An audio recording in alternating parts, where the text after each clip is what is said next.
This lecture was given during the COVID-19 lockdown to PhD students at the Moscow State University of Medicine and Dentistry. Hello, my name is Michael Mulvany and I'm talking to you from Aarhus in Denmark. My good colleague, Professor Konstantin Gurevich, has asked me if I could send some thoughts about the development of PhD training in Europe and around the world. I would of course prefer to do this in person, but in these corona times this is not possible, and perhaps this video approach can be of some use. My background is that following a research career in the cardiovascular field, I was asked to take over the faculty's PhD program in 2002, which I did for the next 10 years.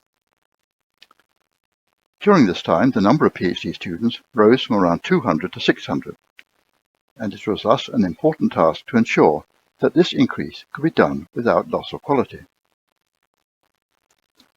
In this endeavour, I was greatly helped by my association with ORPHEUS, the Organisation for PhD Education in Biomedicine and Health Sciences in the European system, an organisation of which I was the Vice President for a number of years. What I want to do in this talk is to discuss the development of the PhD concept, how this has spread around the world, and the challenges involved in making the PhD relevant to modern needs. Thus, in this talk I want to discuss, first, how traditions in PhD training have developed historically to give us the variation that we see today. Second, to discuss some of the barriers to changing PhD programs to meet modern needs. Third, to describe the role that ORPHEUS is playing in the development of best practices, and also to discuss our unique labelling procedure. Finally, to discuss the extent to which there is convergence of programs around the world through all of us learning from each other. So how has doctoral training developed? From the first awards of doctorates some 900 years ago, gradually doctoral training achieved some structure. Baccalaureus, licentia docendi, magister, doctor. But the doctorate was mainly a question of scholarship rather than research. Things, however, changed 200 years ago, when Wilhelm von Humboldt, Director of Education in Prussia, founded the University of Berlin and transformed the approach to research. The central Humboldt principle was the union of teaching and research in the work of the individual scholar or scientist. Therefore, he recognized that scholarship was now not just a question of learning, but also of obtaining new knowledge, research. And doing research was a professional task requiring professional training. Thus he instituted a doctoral degree at the Faculty of Philosophy, Dr. Phil, to be given to younger candidates who had completed a prescribed course of graduate study under supervision and successfully defended a thesis containing original research. This description is, I think, recognizable to all of us. The Dr. Phil degree, or PhD, was adopted in other faculties and other universities in Germany, elsewhere in Europe, and across the world.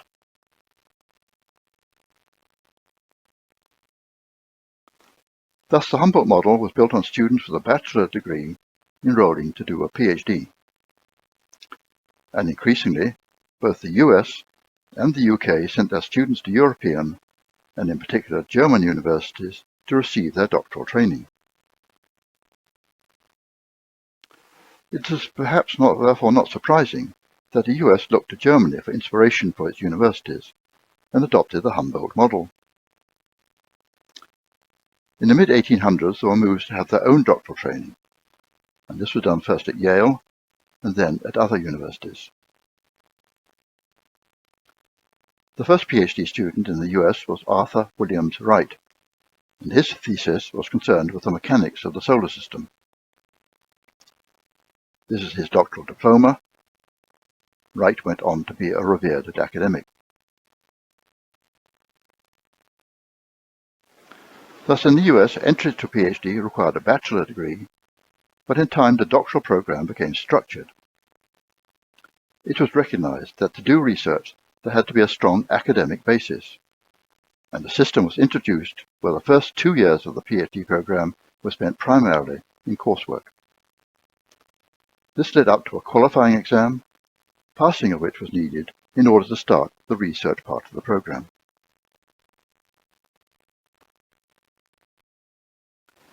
In the UK, the situation was different. In the 19th century, they already had a long tradition of doctoral degrees, with learned colleagues receiving doctorates such as Doctor of Science, Doctor of Literature, etc. And the universities were not happy about introducing a doctor title for juniors. Nevertheless, it was recognized how successful the Humboldt model was. And during World War I, Oxford decided to introduce the first Dr. Phil, or D.Phil, as they called it. The university was anxious to clarify that D.Phil was at a lower level than other doctorates that were awarded at that time, and that it should be a 3-year continuation of a bachelor degree that could be taken by particularly able students. Consistent with the original von Humboldt concept, the primary outcome was a comprehensive thesis. The UK D.Phil approach thus closely the original Humboldt model, with the PhD being a continuation of a bachelor degree, the PhD being awarded 6 years after entering bachelor. In Europe, the situation for higher education was mixed, with several variations of the Humboldt model developing. In 1999, however, it was decided to try and have a common approach for higher education in Europe, and the so-called Bologna process was agreed.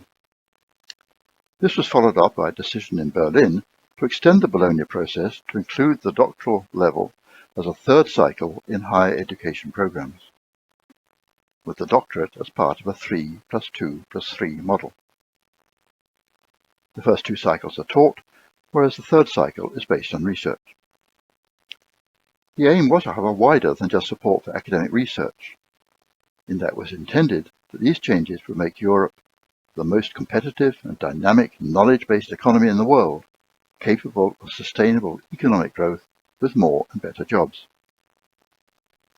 This pronouncement provided the basis for a number of developments.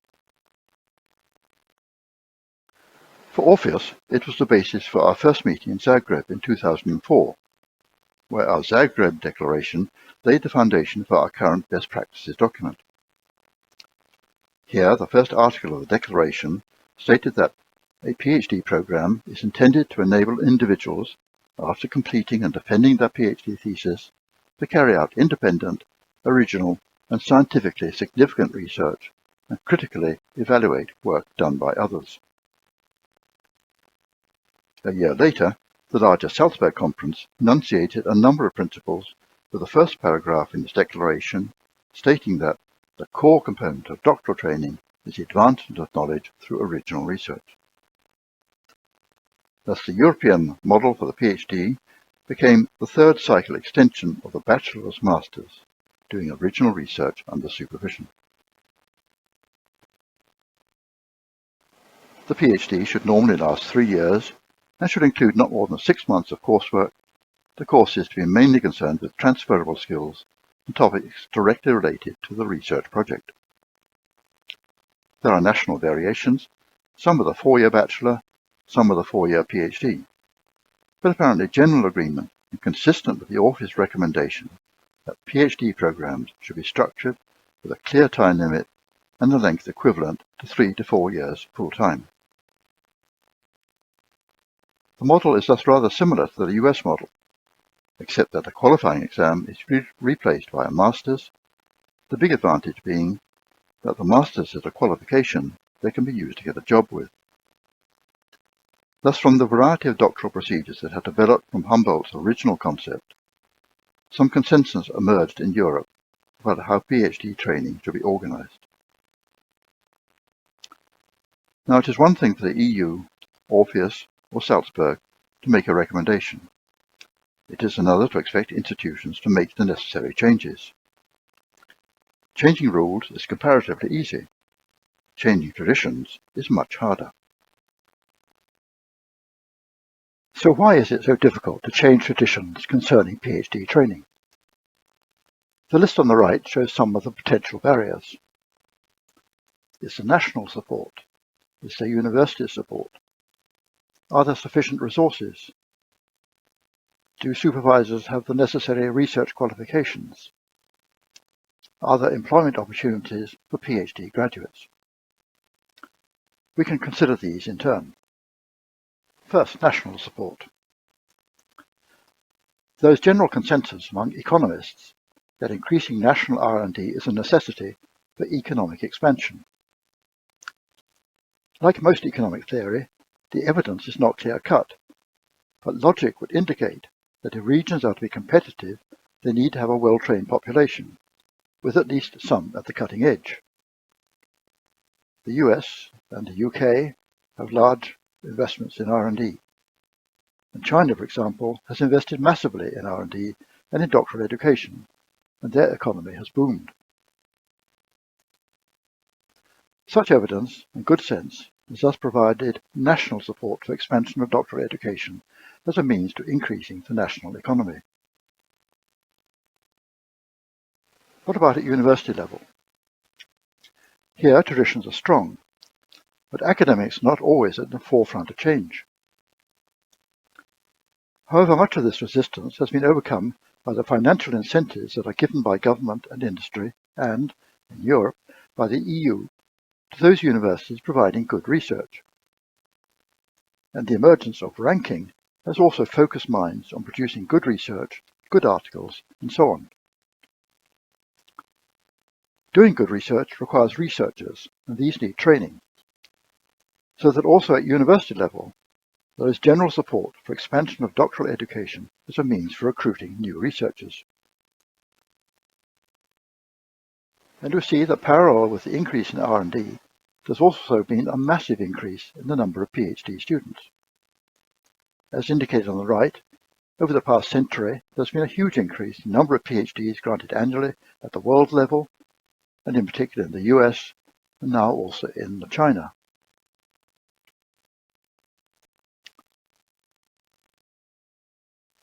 A third barrier concerns resources, and here it depends on where you are, as there are large discrepancies across the world and also across Europe. These data show how, although there are isolated hotspots with extremely high investment levels, shown in blue, there are also large parts of Europe, especially Eastern Europe, where R&D investment remains low, shown in brown. R&D per population varies by more than an order of magnitude from the rich northwestern part of Europe to the developing southeastern parts. Over the past 10 years or more, in connection with Orpheus, I've had the privilege to visit graduate schools all across Europe, and I know only too well the substantial difficulties that the less developed countries have in this respect. Good research does not necessarily need money, but cutting-edge research does. Collaboration across Europe is perhaps the only way forward.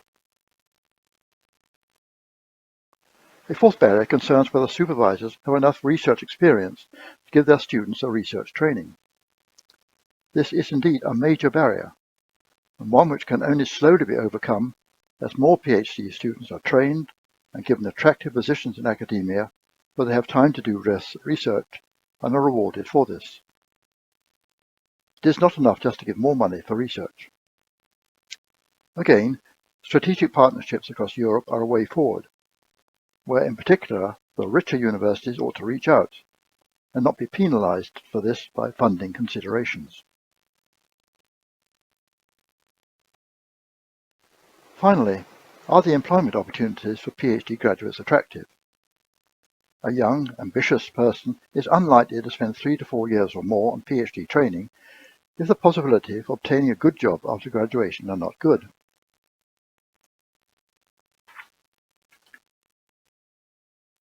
Under the classic Humboldt model, some professors would occasionally have a PhD student. That student would usually work with him for several years, receive his PhD, and then go on to a position in academia. With the increased emphasis on PhD training, that changes. Now, most professors have several PhD students, and there are insufficient academic positions for all of them to proceed in that direction. Some may remain in academia, but most will have to find employment outside of academia.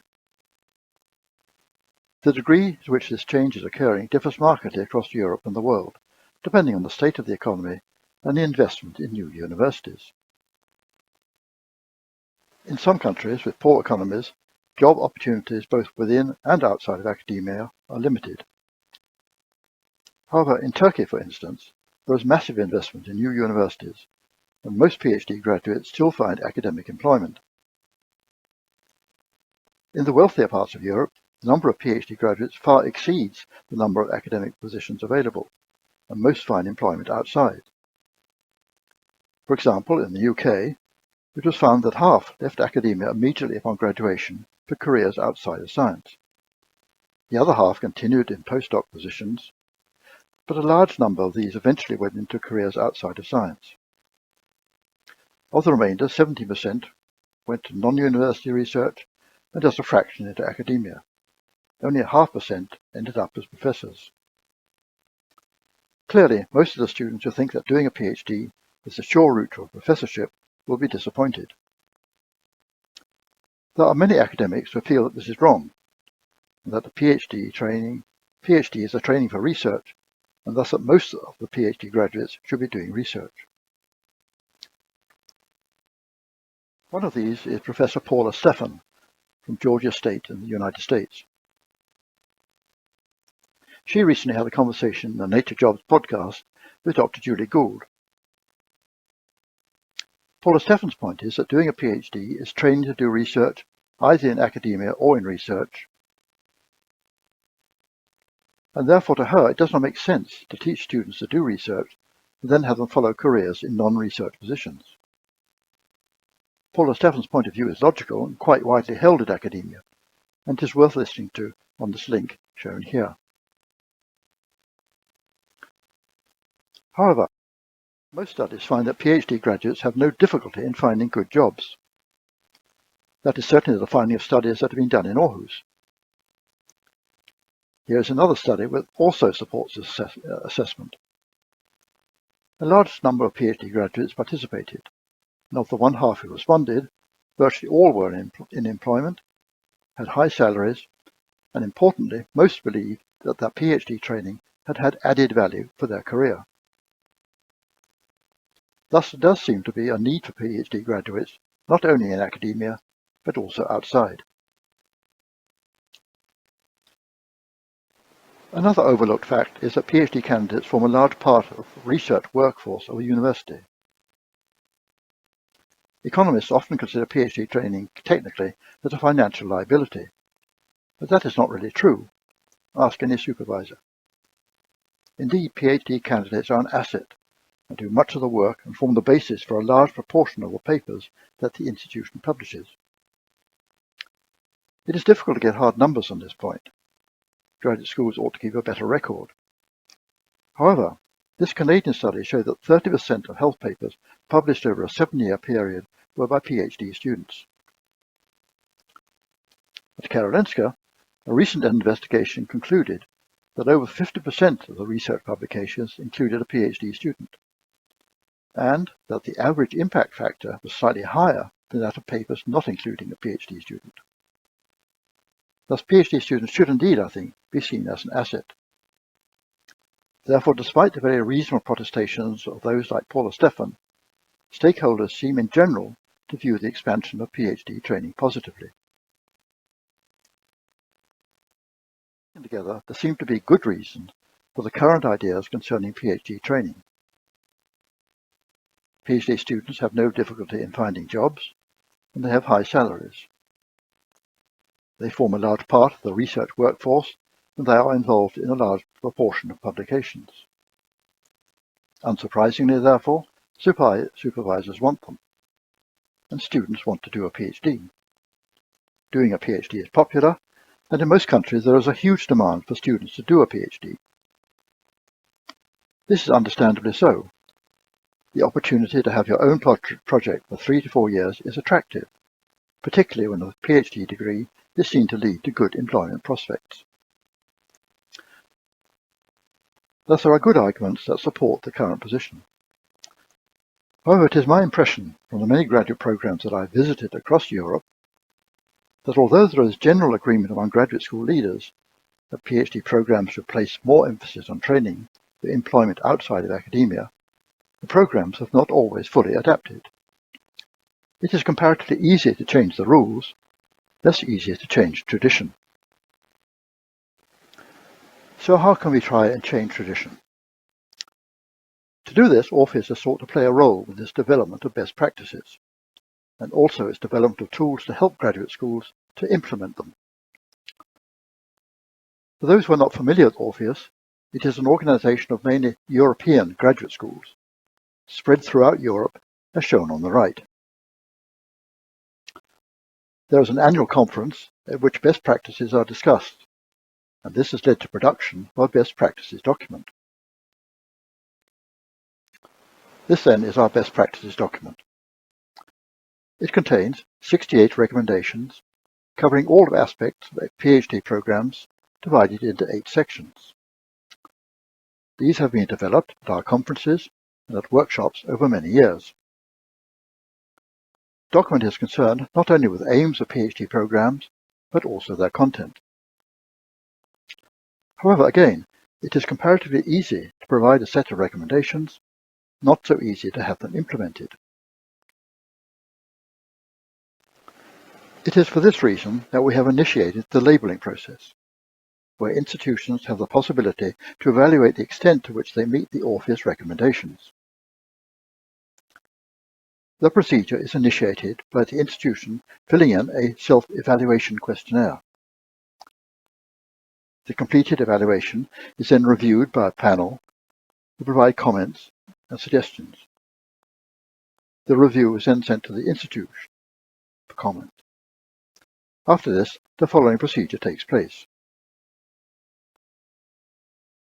If the review is generally satisfactory, a site visit may be arranged to meet with stakeholders, that is, the graduate school leadership, program heads, supervisors, students, administration, and so on. This may lead to the institution wanting to make changes, and if now in general compliance with the recommendations, a label is awarded. Alternatively, the institution may not wish to have a site visit, in which case an evaluation certificate is given. It should be remembered that this procedure, either the label or the evaluation certificate, is a form for peer review, and thus quite different to an official accreditation procedure. There are no penalties if a label or certificate is not awarded. The whole procedure is designed to open a dialogue with the stakeholders as to how PhD training can best be provided at the institution concerned. Over the past few years, there has been growing interest in this procedure, and currently there are 11 institutions with labels, 9 with evaluation certificates, and 5 are in progress. As you will see, these institutions are widely distributed in Europe, and indeed the procedures have stretched to North America, to Manitoba in Canada, and Vanderbilt in the US. It seems therefore that these procedures are in some demand. Over the years, this labelling procedure has resulted in a number of substantive changes. Here a list of some of them. Increasing time for the research project from 2 years to 2.5 years. Introduction of clear independence of the assessment committee and removal of the supervisor as a voting member. Introduction of a mandatory course in ethics. As you will see, several of these changes are not trivial, but the changes were made nevertheless. Not as a result of ORPHEUS insisting on the changes. We are a bottom-up organization and have no power to insist on anything, but because the institution itself could see that such changes would be beneficial.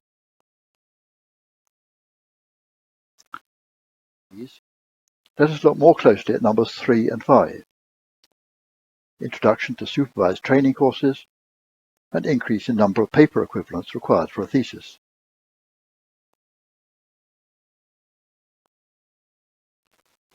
Although some institutions, such as Karolinska, have run supervision courses for many years, the idea of supervision courses is relatively new. Given the original apprenticeship concept of PhD training, few supervisors thought they had any need for training. The student had just to follow the master. But as supervisors increasingly became managers of research groups, the need has arisen for a professional approach to training for their PhD students. In part, this is because it is important that supervisors are well acquainted with the increasingly complex regulations surrounding PhD training. But in part, this is because it is increasingly recognized that a successful supervisor-student relationship is a key to a successful PhD, with benefits not only to the student, but also to the supervisor. The office recommendations concerning supervision thus play an important part in the best practices document. In particular, the office recommends including recommendations concerning the need for supervisors to have some form of training. For example, that the institution should ensure that training and supervision is available for all supervisors and potential supervisors. Furthermore, the graduate school should work towards ensuring that at least the principal supervisor and all new supervisors do have some form of training. Thus, the aim of these recommendations is to ensure that supervisors have the opportunity to develop techniques to ensure a professional training of their PhD students. There are several variety of course types. At some institutions, online courses have been or are being introduced.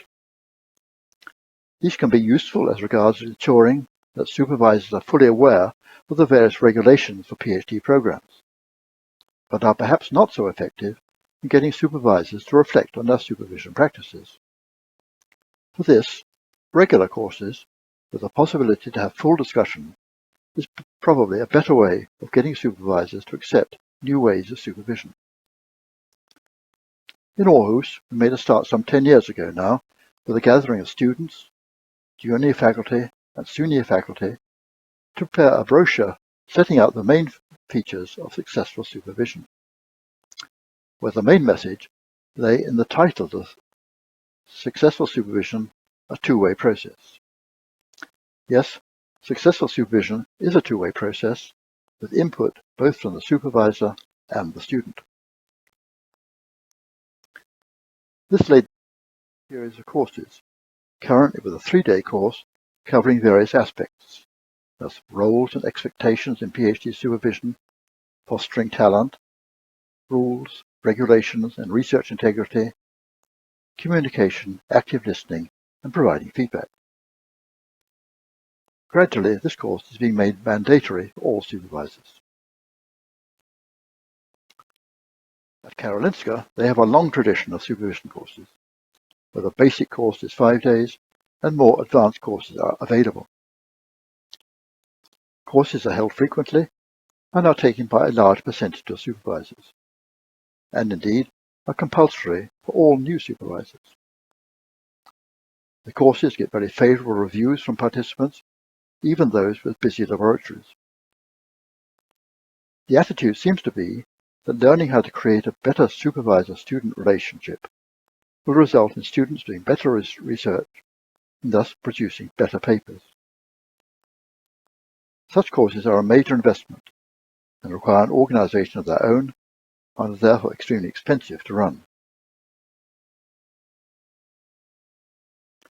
It has been our experience that the graduate schools we have visited are in agreement about the desirability of such courses. However, many graduate schools have limited resources, and to help such institutions, ORPHEUS has developed a template for supervision courses that can be held fairly inexpensively. It is a 2-day course with a number of lectures and panel discussions, and also more importantly, a series of group work sessions, providing structural dialogue around various aspects of supervision and case studies. The idea is not only to provide information about best practices, but also to encourage participants to reflect on their own practices and perhaps how they could improve them. 2 courses have been held so far, both in Turkey. For each course, ORPHEUS has financed 2 of the lecturers. Participants have included new supervisors, junior academics, senior academics, and students. Thus, ORPHEUS strongly recommends the introduction of supervisor courses, but has also taken steps to make this possible.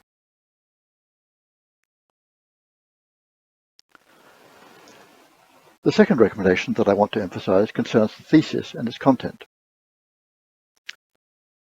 Of all the ORPHEUS recommendations, this is the one that has caused most discussion. The recommendation that a thesis should contain 3 papers. Actually, if the recommendation is read carefully, we can see that it is quite elastic. It includes the words normally and equivalent, and also that papers can be replaced with a manuscript.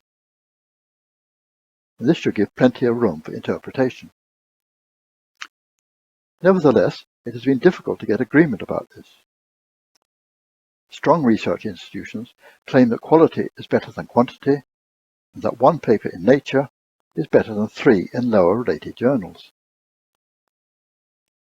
To accommodate this, an extra clause is now included, emphasizing that fewer papers are acceptable if they are published in higher-ranking journals. But there is also concern from weaker research institutions who make the valid point that getting even 1 paper published is a major feat, and they are backed up by data. This is shown here.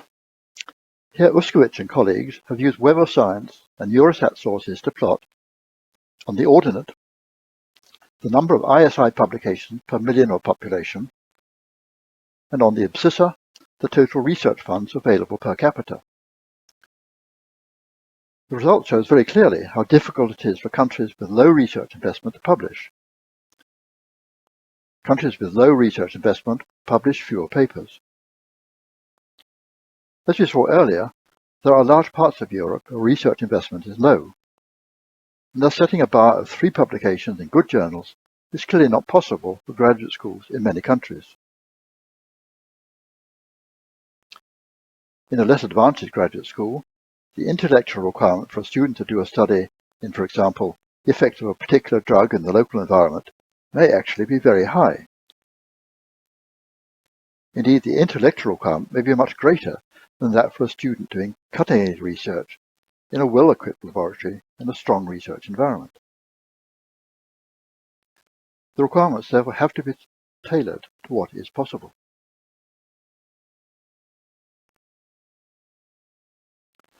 Therefore, the most important ORPHEUS recommendation is that regardless of actual paper numbers, the thesis should genuinely reflect 3 to 4 years of research work. As it is written here, the PhD thesis should be the basis for evaluating if the PhD candidate has acquired over 3 to 4 years the skills to carry out independent, original, and scientifically significant research at international level and to evaluate critically work done by others. It is up to the assessment committee to decide if this has been achieved. This places the burden on the assessment committee, and it is thus important that the assessment committee is truly independent. Thus, the assessment committee should include members from outside the institution and from abroad if possible. Many institutions have struggled with trying to provide the assessment committee with a clearer definition of what is expected of a thesis, a definition which is both challenging but also achievable. This slide shows the regulations at an institution that recently received a label. The institution has indicated that the thesis should contain 3 papers, of which at least 1 is published or accepted in a regular journal, at least 1 has been submitted for publication, and 1 may be a paper published in a journal not covered by SCI. Also, there should be a published abstract for a scientific meeting. Finally, a Q1 paper counts as 3 papers, and a Q2 paper counts as 2 papers. Thus, 1 Q1 paper would in itself be sufficient. or one Q2 paper and a submitted paper would also be sufficient. To some institutions, these may seem low requirements, but for many institutions, achieving such requirements is a major effort. Thus, ORPHEUS has been working to provide a practical method to help institutions improve their PhD training procedures by providing a platform for institutions to learn from each other. Lastly, I want to discuss the global convergence that is occurring regarding PhD programs, the extent to which they are becoming similar as different countries learn from each other. From my visits to graduate schools, not only in Europe, but also in other continents, it seems that these four models are the basis for most PhD programs. In some countries, the Humboldt model with unstructured programs still prevails, for example in Germany, particularly in medicine. But there is a trend towards the European and US models. The UK model is followed not only in the UK, but also in countries such as India and Australia, that were part of the British Empire, or now the British Commonwealth. Thus quite a large proportion of PhD programs around the world are still heavily influenced by the UK tradition. However, it seems that the majority of the world follows the US or the European model, perhaps a mixture. To examine these various models, we have over the past couple of years made case studies of PhD programs in North America, the UK and Europe, and these studies have been published as indicated here. The articles are based on the responses to the ORPHEUS self-evaluation questionnaire of the graduate schools we have studied, backed up by visits we have made to these institutes. The main finding is that 95% of programs are very similar. There are, however, some critical differences. In particular, these concerns. Admission, whether this should be on the basis of a bachelor or a master's. The thesis, whether this should be a monograph or whether it should include papers. Assessment, whether there should be a closed or an open defense.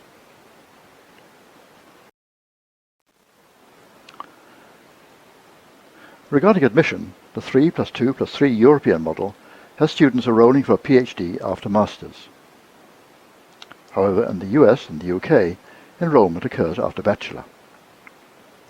Thus in UK, the standard time from entry to bachelor to completing the PhD is 6 years or so, and thus much quicker than in continental Europe.